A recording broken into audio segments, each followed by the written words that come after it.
miracles do know more than we give them credit for, don't they? She and Jenny got into the front seat, which had been stretched so that it resembled a park bench. Outside, would you? Mr. Weasley started up the engine out of the yard. He returned back for the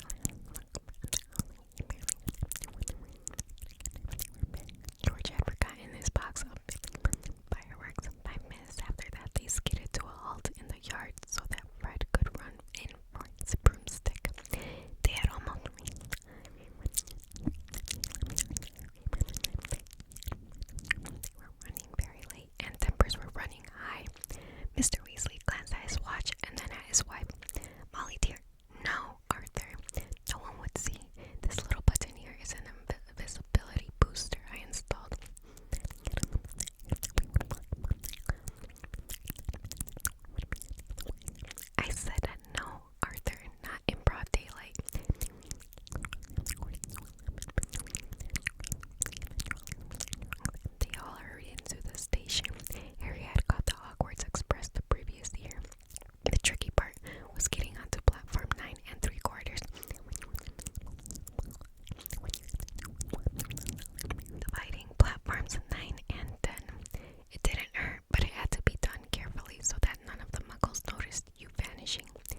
to Mrs. Norris. We'll have Peeves out this time, my sweet. His eyes fell on Harry and then darted to the quick spell envelope, which Harry realized too late was lying 2 feet away from where it had started. Filch's pasty face went brick red. Harry braced himself for a tidal wave of fury. Filch hobbled across to his desk, snatched up the envelope, and threw it into a drawer. Have you? Did you read? He sputtered. No, Harry lied quickly. Filch's knobbly hands were twisting together. If I thought you'd read my private, not that it's mine, for a friend, be that as it may. However, Harry was staring at him, alarmed. What's going on, man? Well, don't bring the word.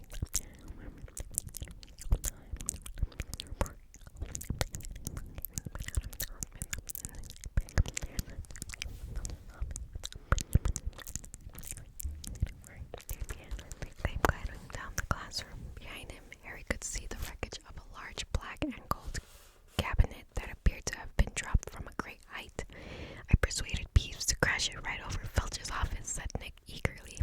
Thought it might distract him. Was that you? Said Harry gratefully. Yeah, it worked. I didn't even get detention. Thanks, Nick. They set off up the corridor together. Nearly headless Nick, Harry noticed, was still holding Sir Patrick's rejection letter. I wish there was something I could do for you about the headless hunt, Harry said. Nearly headless Nick stopped in his tracks and Harry walked right through him. He wished he hadn't. It was like stepping through an icy shower. But there is something you could do for me, said Nick excitedly. Harry, would I be asking too much? But no, you wouldn't want. What is it, said Harry. Well, this Halloween will be my 500th death day, said nearly headless Nick, drawing himself up and looking dignified. Oh, said Harry, not sure whether he should look sorry or happy about this. Right. I'm holding a party down in one of the roomier dungeons.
Myrtle. Oh no, Peeves, don't tell her what I said. She'll be really upset, Hermione whispered frantically. I didn't mean it. I don't mind her. Hello, Myrtle.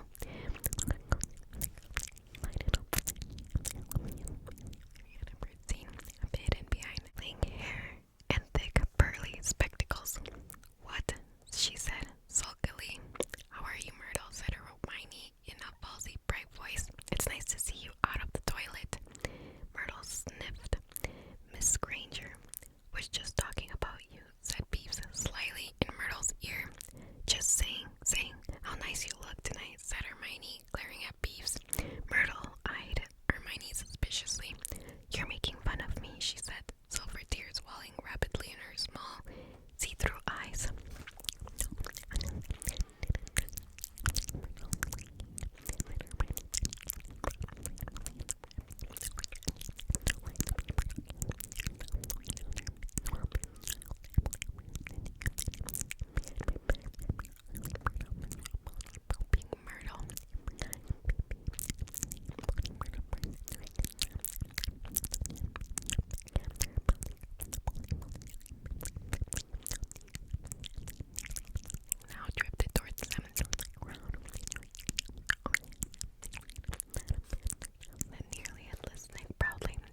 found in my office. He knows I'm a basis.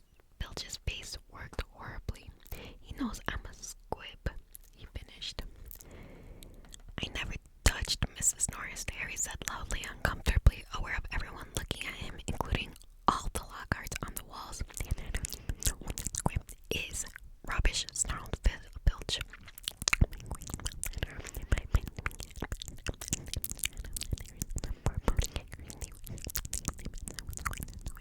Good. Potter and his friends may have simply been in the wrong place at the wrong time, he said, a slight sneer curling his mouth as though he doubted him. But we do have a set of suspicious circumstances here. Why was he in the upstairs corridor at all?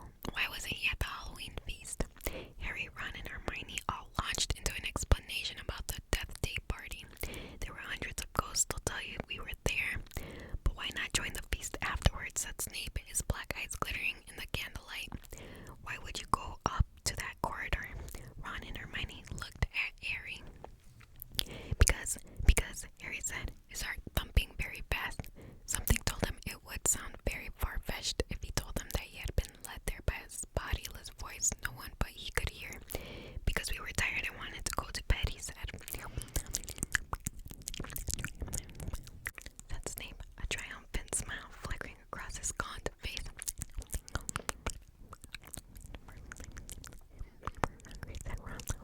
Someone gave a huge rumble. Snape's nasty smile widened.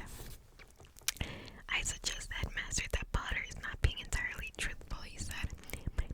I'd be a good idea if he were deprived of certain privileges until he is ready to tell us the whole story. I personally feel he should be taken off the Gryffindor Quidditch team until he is ready to be honest.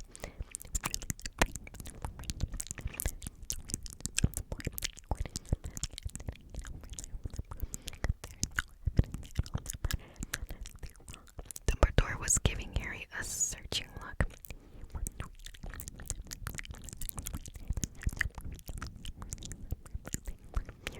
So did Filch. My cat has been petrified, he shrieked, his eyes popping.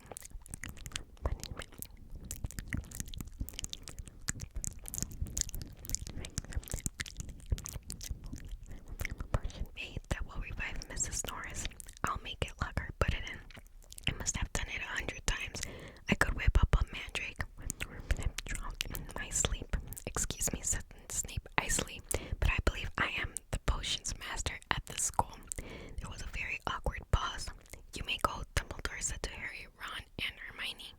They went as quickly as they could without actually running. When they were a floor up from Lockhart's office, they turned into an empty classroom and closed the door quietly behind them. Harry squinted at his friends' darkened faces. Do you think I should have told them about the voice I heard? No, said Ron without hesitation. Hearing voices no one else can hear isn't a good sign, even in the wizarding world. Something in Ron's voice made Harry ask, You do believe me,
his dry, wheezy voice.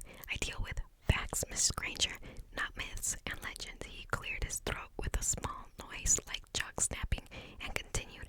In September of that year, a subcommittee of Sardinian sorcerers. He stuttered to a halt. Hermione's hand was waving in the air again. Miss Grant, please, sir, don't legends always have a basis in fact? Professor Binns was looking at her in such amazement. Harry was sure no student had ever interrupted him before, alive or dead. Well, said Professor Binns slowly, yes, one could argue that, I suppose.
myself.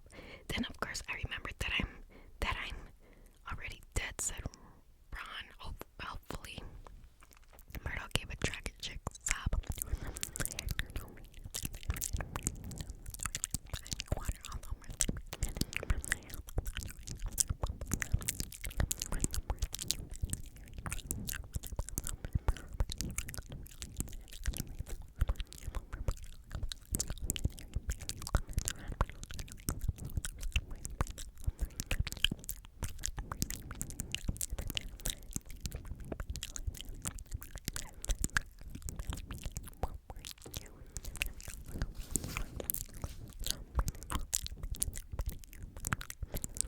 Get away from there, Percy said, striding toward them and starting to bustle them along, flapping his arms. Don't you care what this looks like? Coming back here while everyone's at dinner? Why shouldn't we be here? Said Ron.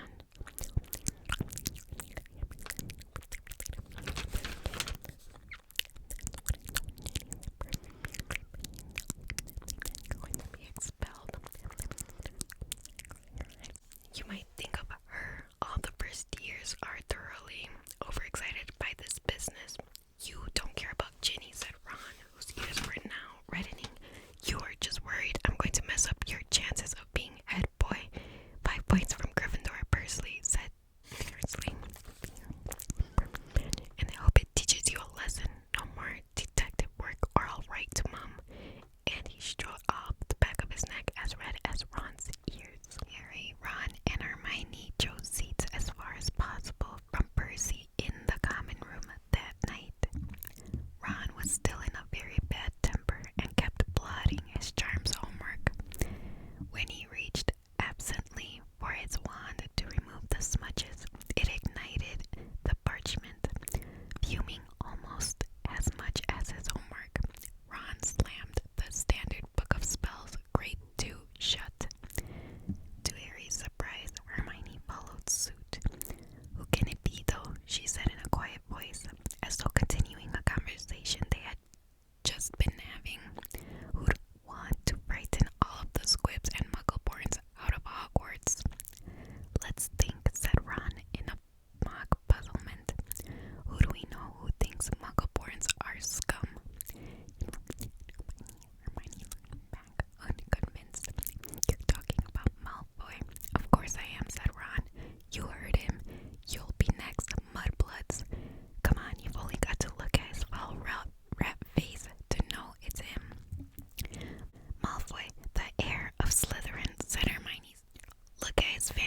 Houston.